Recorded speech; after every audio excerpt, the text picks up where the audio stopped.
In the first 3 weeks, the Joker amassed $1 billion from ticket sales all over the world, making it the highest grossing rated R movie of all time.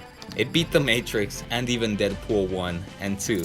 On top of this, it brought a completely different perspective to a mass murderer that I feel has never really been shown before. On the left is an algorithm to what society considers a successful life. There is health, relationships, jobs, and status. Anything above 80% is considered successful. It's the equivalent of making $100,000 as a ripped engineer while having a rare, hot, loyal wife.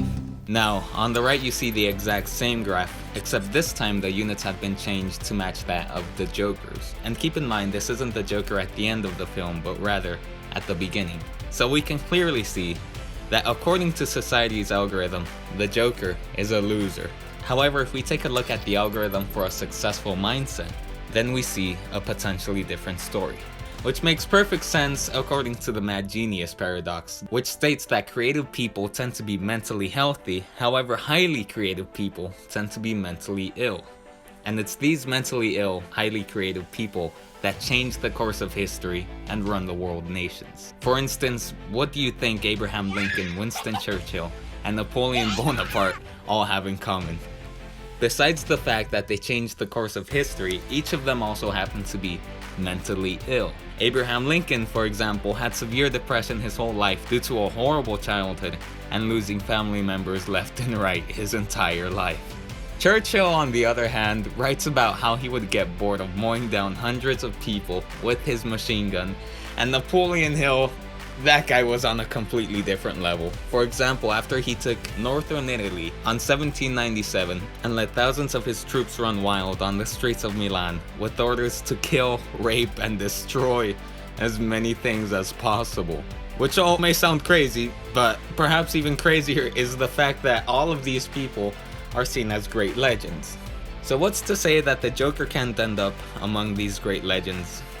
Perhaps one thing is his lack of guidance. Joker knows how messed up his algorithm is, and that's why, throughout the film, we see him desperately searching for someone to guide him. For example, every night he watches TV show host Murray and takes good notes of his jokes.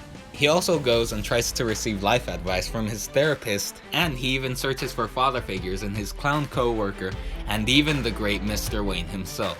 However, all of these people end up turning their back on him without ever giving him a chance. So confused and angry, he realizes that the best way to not be a loser in Gotham is to kill all the winners. However, something that most people forget is that Bruce Wayne, in other words Batman, was also going down the same path that we see the Joker going down. The only two things in my opinion that saved him was the fact that he wasn't able to kill his target, and also Liam Neeson busted him out of jail and taught him not only how to conquer his fear, but how to use it to his advantage. But now you may be wondering, how does this all relate to you?